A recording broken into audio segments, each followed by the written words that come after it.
나는 찬양하리라. 주님 그 이름 찬양. 예수 크신 주 이름 나 찬양하리라.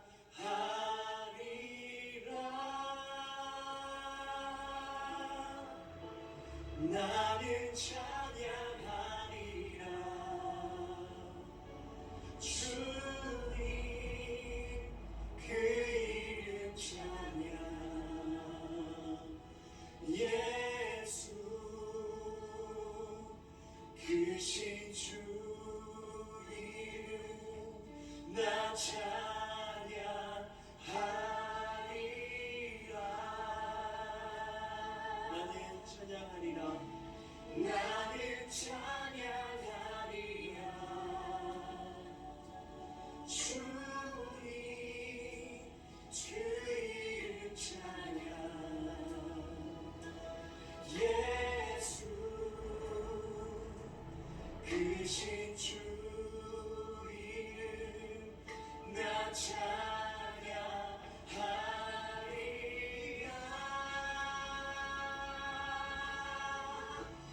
나는 찬양하리라. 주님 그 이름 찬양. 예수 크신 주 이름 나 찬양하리라. 나는 영광 돌리리. 나는 영광 돌리리. 오직 주님 영광의 이름. 영광의 이름. 그 이름 우리 주 예수 그리스도. 예수 크신 주 이름 나 찬양하리. 각자의 환경 가운데서도 주님을 찬양합시다. 영광 돌리. 주님 영광의 이름. 그 이름 예수. 크신 주 이름 나 찬양하리라. 우리 영광과 나를 찬양하리라. 나를 찬양하리라. 주님을 찬양합시다. 그 이름 찬양. 그 이름 찬양. 예수 크신 그 이름. 크신 주 나 찬양하리라.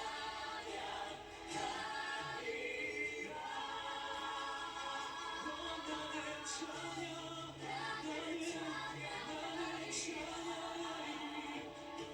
주님 그 이름 찬양.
주님 당신은 내 삶 구석구석까지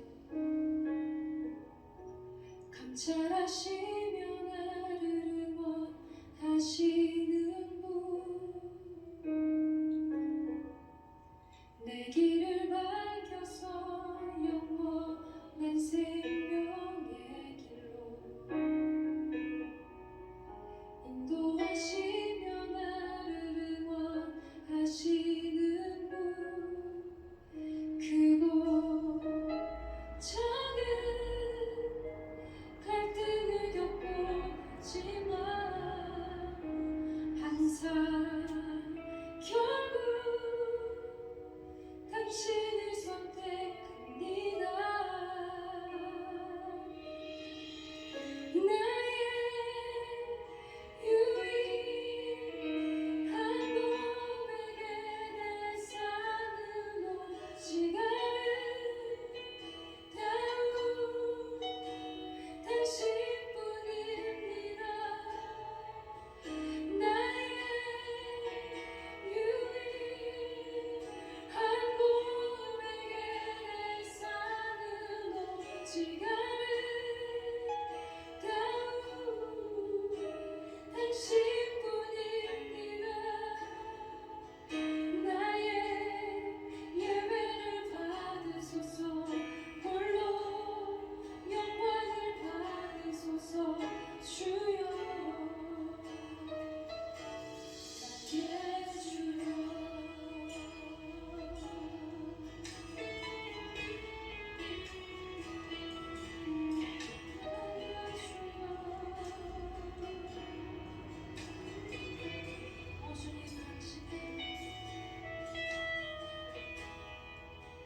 주님 당신은 내 삶 구석구석까지 감찰하시며 나를 응원하시는 분 내 길을 밝혀서 영원한 생명의 길로 인도하시며 나를 격려하시는 다시 한번 주님 당신은 주님 당신은 내 삶 구석구석까지 감찰하시며 나를 응원하시는 분 내 길을 밝혀서 영원한 생명의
6월 22일 3일 밤 예배를 시작하겠습니다.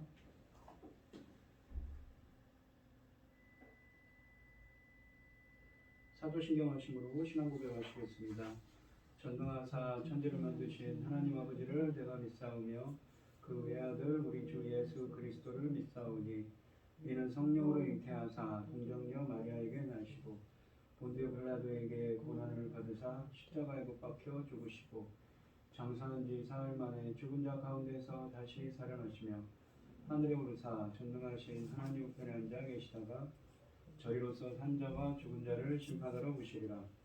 성령을 믿사오며 거룩한 공예와 성도가 서로 교통하는 것과 죄를 사하여 주시는 것과 몸이 다시 사는 것과 영원히 사는 것을 믿사옵나이다.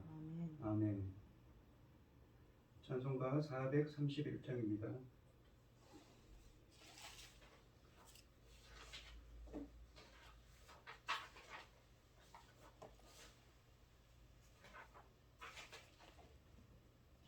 주 안에 기쁨 있네 주 안에 살자 주 안에 평안 있네 주 안에 살자 불안이 연기처럼 스며들어도 주 안에 사는 마음 기쁨 넘치네 주 안에 사랑 있네 주 안에 살자 주 안에 소망 있네 주 안에 살자 검푸른 성난파도 밀어 덮쳐도 주 안에 사는 마음 평안 넘치네 주 안에 영생 있네 주 안에 살자 주 안에 천국 있네 주 안에 살자 불길이 연치옥처럼 솟아올라도 주 안에 사는 생명 평안 넘치네. 아멘. 오늘 함께 하실 하나님의 말씀은 이사야서 19장 1절로 15절입니다. 이사야서 19장 1절로 15절입니다. 교독을 하겠습니다. 성경 교독하시고 고현희 집사님 기도해 주시겠습니다. 제가 먼저 읽겠습니다. 애굽에 관한 경고라. 보라 여호와께서 빠른 구름을 타고 애굽에 임하시리니 애굽의 우상들이 그 앞에서 떨겠고 애굽인의 마음이 그 속에서 녹으리로다. 내가 애굽인을 격동하여 애굽인을 치리니 그들이 각기 형제를 치며 각기 이웃을 칠 것이요 성읍이 성읍을 치며 나라가 나라를 칠 것이며 애굽인의 정신이 그 속에서 쇠약할 것이요 그의 계획을 내가 깨뜨리리니 그들이 우상과 마술사와 신접한 자와 요술객에게 물으리로다. 내가 애굽인을 잔인한 주인의 손에 붙이리니 포악한 왕이 그들을 다스리리라. 주 만군의 여호와 말씀이십니다. 바닷물이 없어지겠고 강이 잦아서 마르겠고 강들에서는 악취가 나겠고 애굽의 강물은 줄어들고 마름으로 갈대와 부들이 시들겠으며 나일 가까운 곳 나일 언덕의 초정과 나일 가까운 나일강 가까운 곡식밭 다 말라서 날려가 없어질 것이며 어부들은 탄식하며 나일강에 낚시를 던지는 자마다 슬퍼하며 물 위에 그물을 치는 자는 피곤할 것이며 쇠목을 만드는 자와 배 짜는 자들이 수치를 당할 것이며 그의 기둥이 부서지고 품꾼들이 다 마음에 근심하리라. 소원의 방백은 어리석고 바로의 가장 지혜로운 모사의 책략은 무둔하게 됐으니 너희가 어떻게 바로에게 이르기를 나는 지혜로운 자의 자손이라 나는 옛 왕들을 후회라 할 수 있으랴.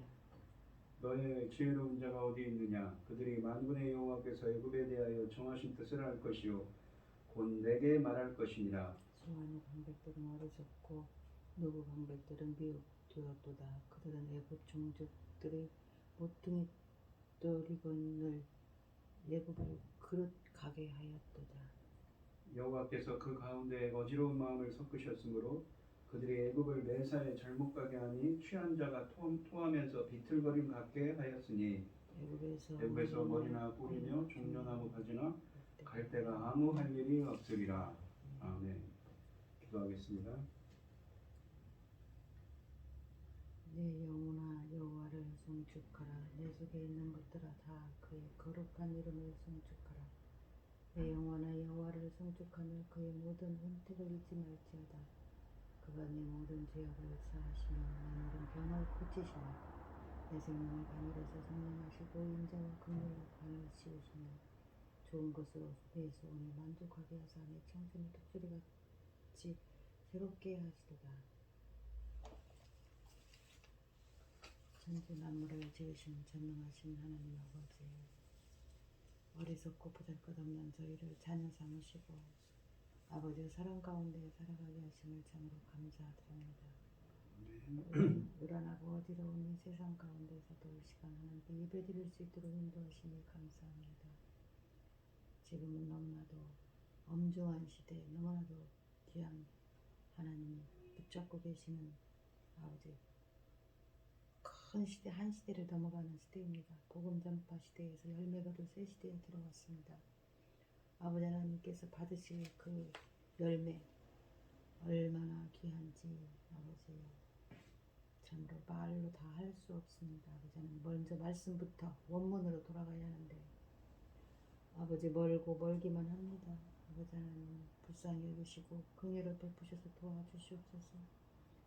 저희는 어리석고 힘이 없고 아버지 하나님 말씀의 힘이 예고한 대로 아버지 하나님 어리석고 보잘것없다고 미리 말씀하셨습니다. 아버지 하나님 그런 가운데에서 이 엄중한 사명을 어떻게 다 감당할지 아버지 하나님 안타깝기만 합니다. 도와주시옵소서. 아버지께서 예정해 주셨음에도 아버지 순종하지 못한 걸 용서하여 주시옵소서. 아버지 하나님 이 열매들을 위하여 아버지께 주님께서는 아버지 십자가를 못 박게 죽으셨는데 아버지 하나님 저희들을 다시 한번 더 무릎을 꿇고 말씀 앞에 무릎을 꿇고 명령 앞에 무릎을 꿇고 순종하여 나가기를 소원하오니 잘 나갈 수 있도록 도와주시옵소서. 아멘. 그럼에도 불구하고 이 어려운 상황 처처 지진, 기근, 전쟁 아버지 하나님 성경에 있는 대로 지금 일어나고 있습니다. 이런 혼란스러운 가운데에서도 당신의 사랑하는 종 이 열매 거둘 말씀을 준비하여 강단에 세우셨으니 그 무엇보다도 감사드립니다. 아버지 하나님께서 그가 입으로 그 입에서 나오는 하나님이 열어주신 그 열매 맺을 말씀으로 말미암아 아버지 기뻐하신 자들이 넉넉히 나올 수 있도록 도와주시옵소서. 전능하신 하나님 아버지 그 열매는 아버지 하나님께서 말씀하시기를 아름답고 귀한 열매들이라고 참으로 아름다운 열매들이라고 하셨습니다. 그것은 그 열매는 아버지 하나님 우리 번역 성경으로는 다 찾을 수가 없습니다. 아버지 하나님 원문으로 들어가서 말씀을 제대로 열어야 하는데 미리미리 아버지께서 명령하셔서 원문을 공부해 놓았지만 열어갈 그 통로가 아버지 하나님 막히고 있사오니 아버지 하나님 잘 열어갈 수 있도록 도와주시옵시고 아버지 하나님이 원하시는 그 차원이 어느 차원인지 알 수 있도록 기도하고 또 아버지 하나님 구할 때 아버지께서 구할 때 아버지 하나님께서 힌트를 주시고 보낼 자를 보내주시옵소서. 그리스도 신부들이 나오는 말씀입니다. 아버지 하나님 빛의 자녀는 먼저 첫 번째는 빛의 자녀요 두 번째는 그리스도 신부들입니다. 아버지 하나님 이들이 아버지 기뻐하신 자들로 넉넉히 나올 수 있도록 도와주시옵소서. 아버지 하나님 처처의 기근과 지진 그런 일을 남의 나라에 일어나는 일이지만 아버지 가슴이 무너지고 아버지 하나님 두렵습니다. 도와주시옵소서. 불쌍히 여겨 주시옵소서. 긍휼을 베풀어 주시옵시고 오래 참으심으로 아버지 하나님 저희들을 세우시지 않았습니까? 전능하신 하나님 아버지 불쌍히 여기시고 아버지 그 주신 천금 같은 귀한 삶을 감당하고 아버지 앞에 갈 수 있도록 도와주시옵소서. 진리로 허리띠를 띠고 의의 흉배를 붙이고 아버지의 우리는 말씀으로 전신갑주를 입고 하나님 앞에 하나님 보시되 신이 좋은 자로 하나님 앞에 나아갈 수 있도록 도와주시옵소서. 이 모든 말씀 원망 죄악 가운데서 우리를 구원하여 계신 예수 그리스도 이름으로 기도드리옵나이다. 아멘. 오늘 본문 말씀의 제목은 애굽의 몰락입니다.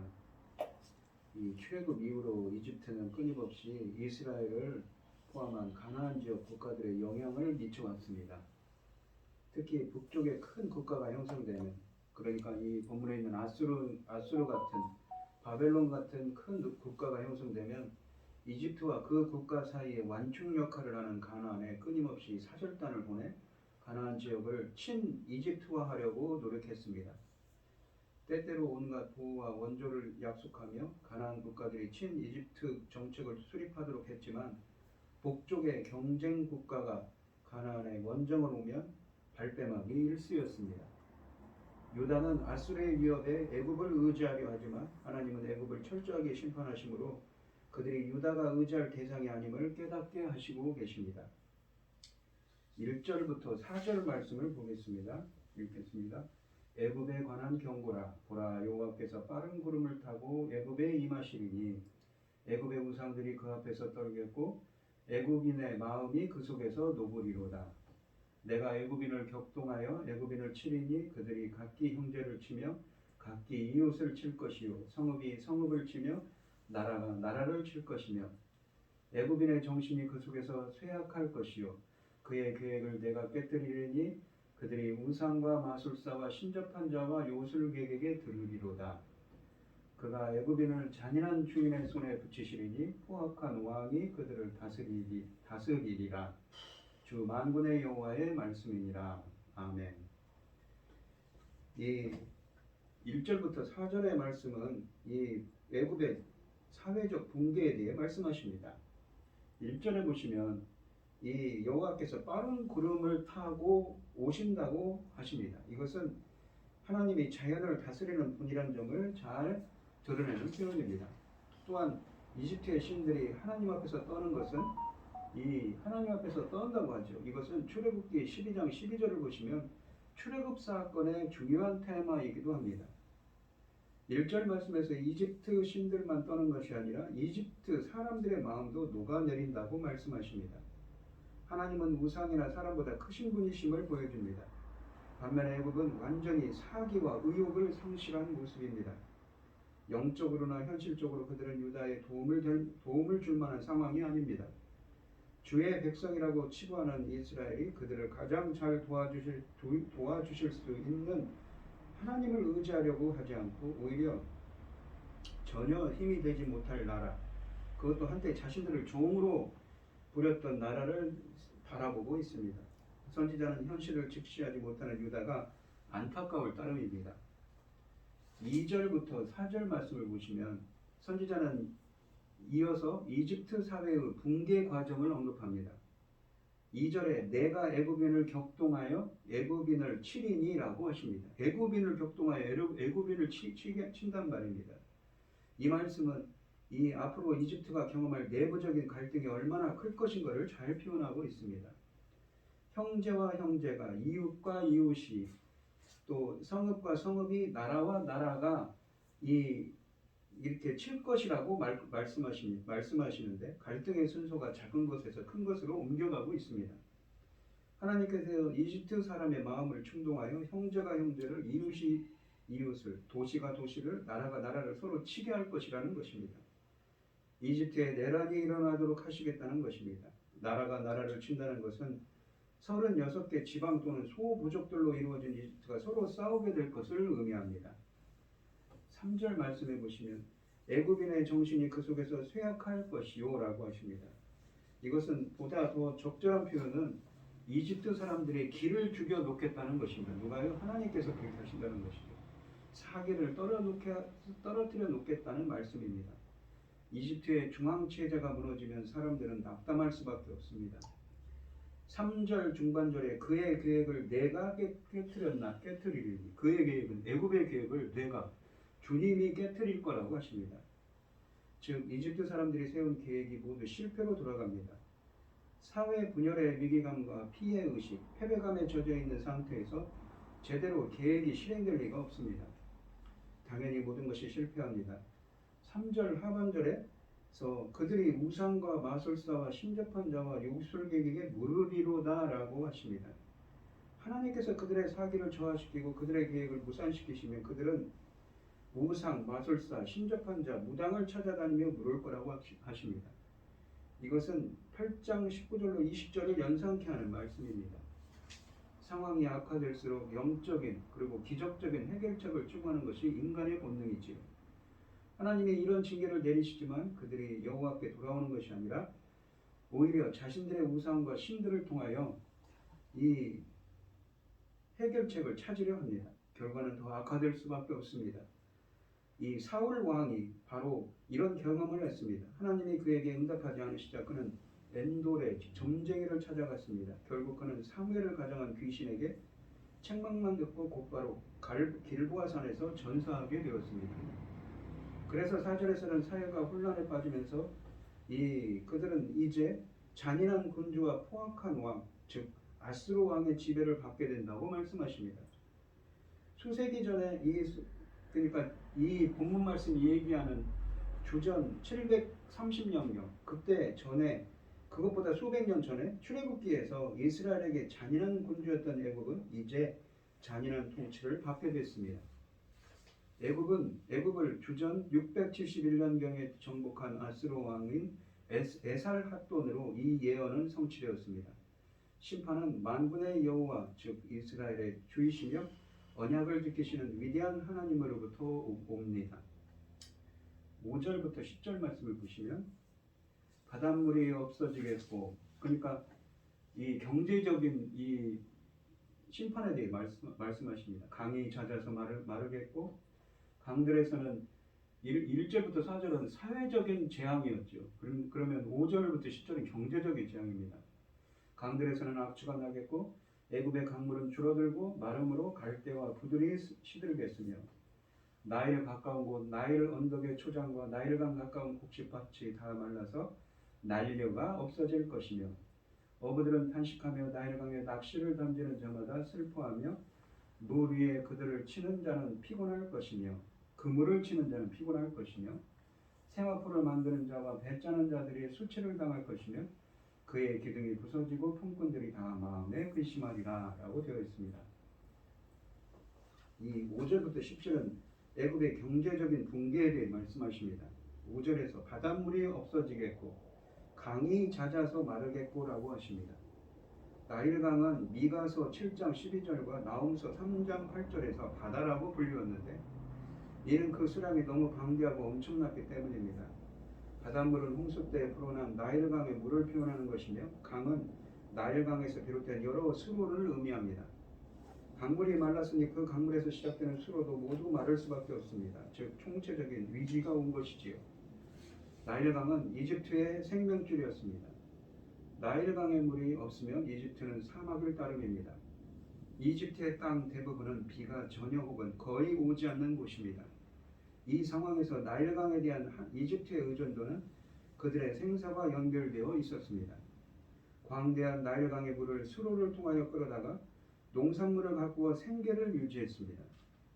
강 어귀에는 매년 홍수철이면 강물에 떠내려오는 기름진 흙이 나일 델타를 매우 좋은 농경지로 만들어주었습니다. 그러니까 8월달 내지 9월달에 홍수가 온다고 합니다. 비가 많이 내렸어요. 그러면 물이 범람을 하죠. 범람을 하면서 많은 그 유기물들을 가지고 오면서 그것이 땅에 흡수가 되는 겁니다. 그래서 비옥한 땅이 되었다는 것이죠. 그런데 그렇게 되지를 못한다는 말입니다. 이런 나일강이 말랐습니다. 이집트 사람들은 있을 수 없는 일이라고 주장할 것입니다. 본문을 실제적인 예언으로 아니면 상징적으로 그러니까 나일강을 이집트 경제의 상징으로 해석할 것이냐는 논란이 있을 수 있지만 결과는 마찬가지입니다. 나일강을 믿고 자만에 빠졌던 이집트의 경제가 완전히 파괴됩니다. 중요한 것은 이집트가 이렇게 치명적인 경제 붕괴를 맞게 된 동기가 1절부터 3절 말씀을 보시면 영적 도덕적 타락에 있다는 것입니다. 그러니까 그들이 어떻습니까? 1절부터 3절에 보시면 그들이 점점점 어려워진다. 쇠약해지고 근데도 점쟁이들을 3절에 보시면 마지막에 보시면 점쟁이들을 따라가지요. 사회적인 붕괴도 말입니다. 6절 말씀을 보시면 이 강물에서는 악취가 나겠고라는 말씀은 생명력으로 가득 찼던 물줄기에 더 이상 새로운 물이 공급되지 않으니 그 안에 있던 물고기 등이 죽어서 썩기 시작할 것을 의미합니다. 결국 강이 완전히 마를 때까지 악취가 진동합니다. 6절 하반절에 애굽의 강물은 줄어들고 마름으로 갈대와 부들이 시들겠으며 라고 말씀하시는데 이 이집트는 시냇물 주변에 파피루스를 심어 종이를 만드는 원료로 사용하였습니다. 강물이 줄어들고 마름으로 파피루스의 재배에 제일 먼저 치명타를 입히게 된 것입니다. 이어서 7절에서는 나일 가까운 곳, 나일 언덕의 초장과 나일강 가까운 곡식밭이 다 말라서 날려가 없어질 것이라고 하십니다. 이집트는 많은 곡물을 수출하는 나라였지만 나일강이 마르니 상황이 달라집니다. 나일강에서 가장 가까운 지역, 그러니까 물에서 가장 가까운 지역들이 이 모양이니 강에서 멀리 있는 내륙지방은 어떠할지 상상이 가지 않습니다. 이 작물이 문제가 아니라 아예 흙이 바람에 날리고 있습니다. 말라, 날려, 없어짐이라는 이 단어들은 완전한 황폐를 묘사하고 있습니다. 8절에 보시면 농부들뿐만 아니라 어부들도 탄식합니다. 이집트의 산업 중 가장 중요한 자리를 차지했던 것이 어업입니다. 그러나 나일강이 마르니 그들의 일자리를 잃게 됐습니다. 농업뿐만 아니라 어업까지 망가진 것이지요. 9절에 보시면 수공업자들도 탄식합니다. 이집트의 대표적인 수공업은 아마라는 그 식물을 재배하고 가공하여 옷감을 생산하는 것이었습니다. 아마 재배와 그것을 가공해서 섬유를 만드는 과정은 많은 물을 필요로 했습니다. 10절은 애굽의 기둥이 부서지고 품꾼들이 다 마음에 근심하리라 라고 하십니다. 여기서 기둥은 이집트의 주요 산업들, 그러니까 경제의 기둥들이 무너짐을 10절에 보시면 기둥이 무너진다는 경제의 중요한 기둥들이 무너짐을 말하고 있는 것입니다.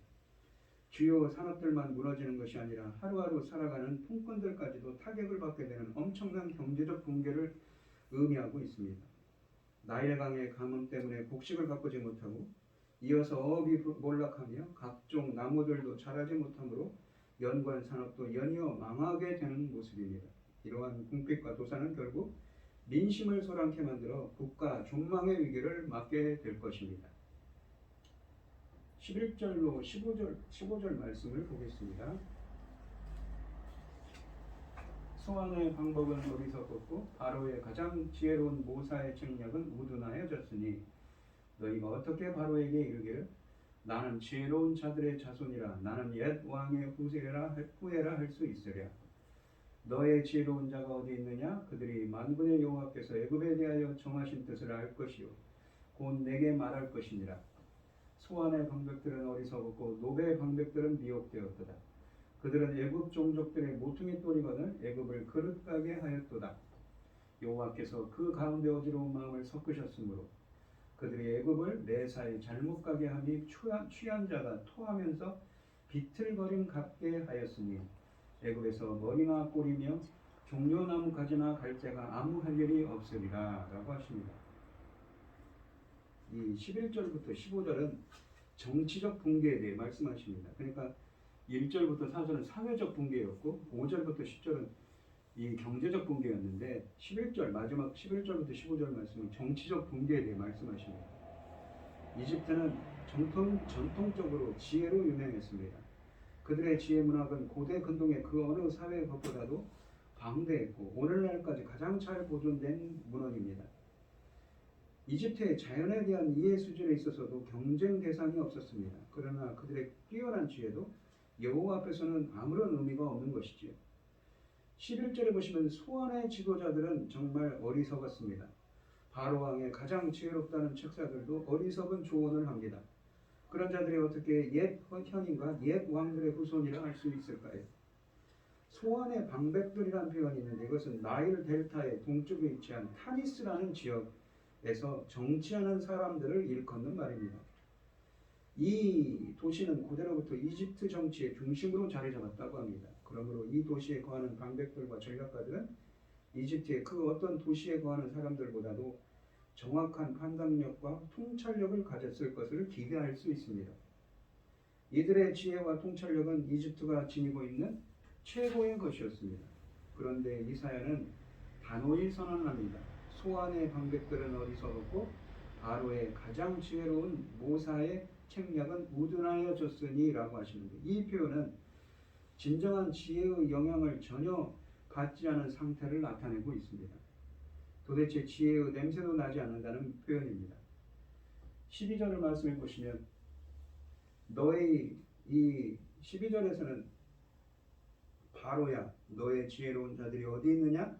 그들이 지혜롭다면 하나님께서 이집트에 대해 무엇을 계획하셨는지 말해보도록 하라고 하시는 말씀입니다. 너희 궁에 하나님의 뜻을 알 수 있는 지혜자가 과연 있느냐는 도전적인 말씀입니다.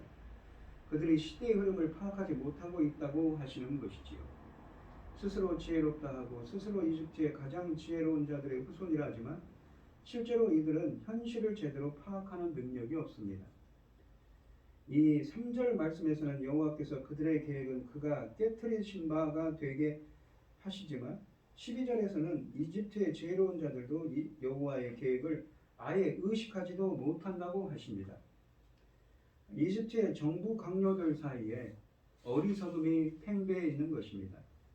13절 말씀을 보시면 어리석은 이집트 지도자들은 백성들을 잘못 인도할 뿐입니다. 노브는 과거에 통일을 이집트의 수도였을 뿐만 아니라 타니스와 쌍벽을 이루는 이집트의 주요 도시들 중 하나였습니다.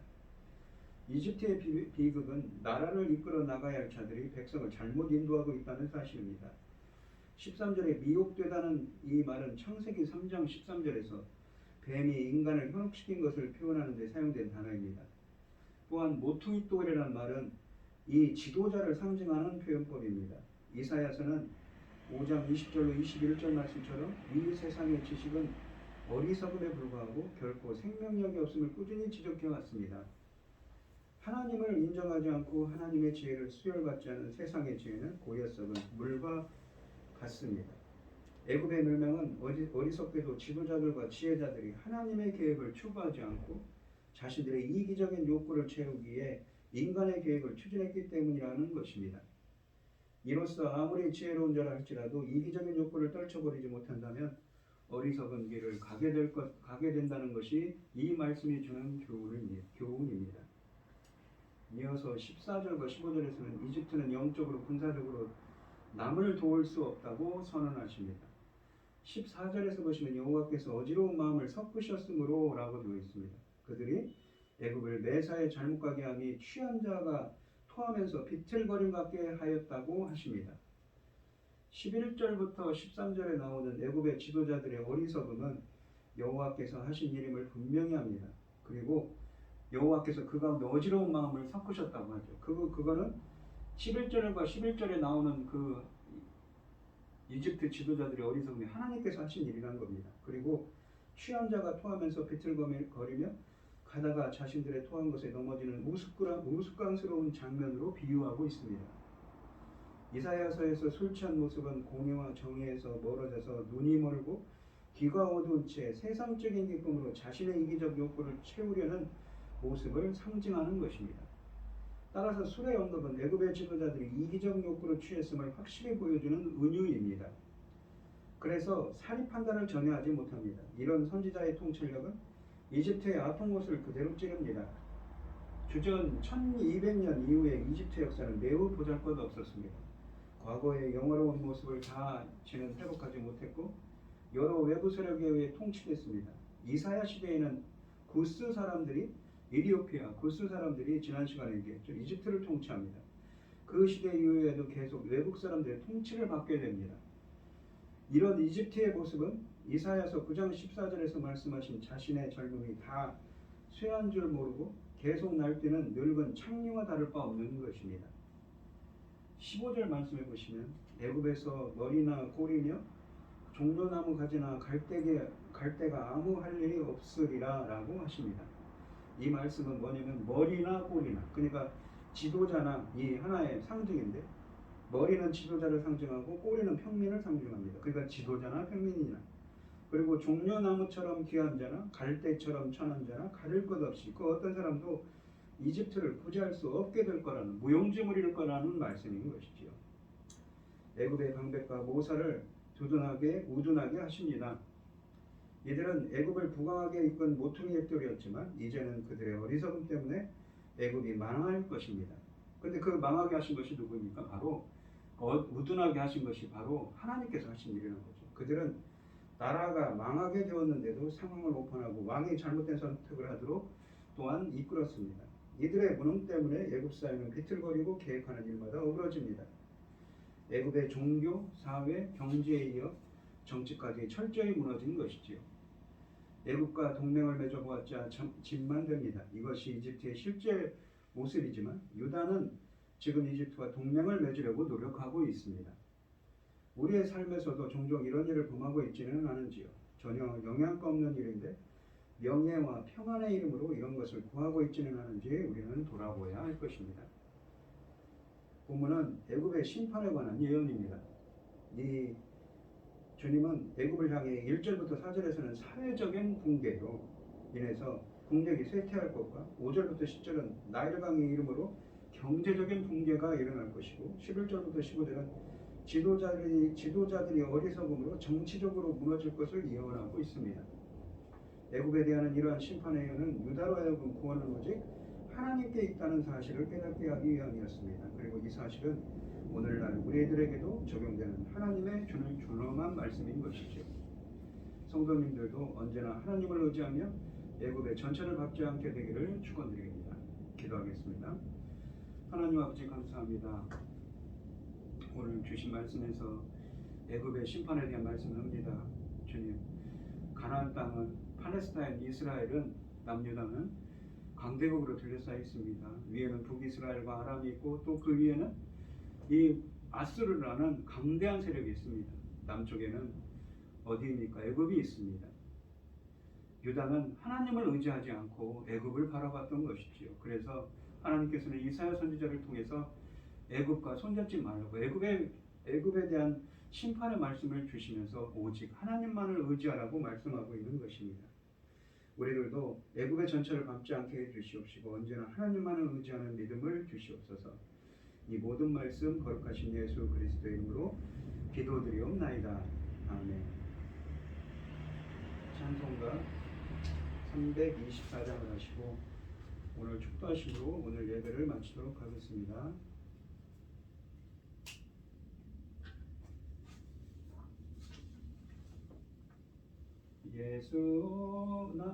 예수 나를 오라 하네. 예수 나를 오라 하네. 어디든지 주를 따라 주와 같이 가려네. 주의 인도하심 따라 주의 인도하심 따라 어디든지 주를 따라 주와 같이 가려네. 겟세마네 동산까지 주와 함께 가려 하네. 피땀 흘린 동산까지 주와 함께 가려네. 주의 인도하심 따라 주의 인도하심 따라 어디든지 주를 따라 주와 같이 가려네. 심판하실 자리까지 주와 함께 가려 하네. 심판하실 자리까지 주와 함께 가려네. 주의 인도하심 따라 주의 인도하심 따라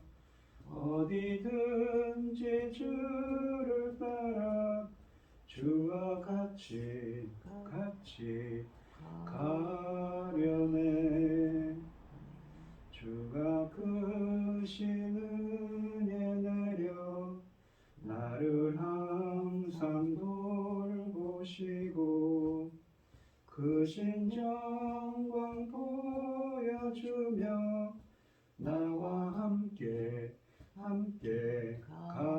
가시네.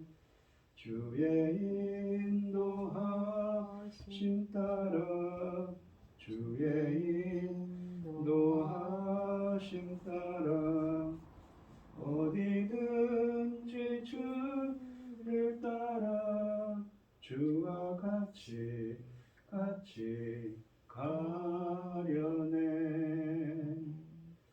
아멘. 이제는 주 예수 그리스도의 은혜와 하나님의 극진하신 사랑과 성령의 교통하심이 성도들 머리머리 위에 이제부터 영원히 함께 있을지어다. 아멘. 아멘.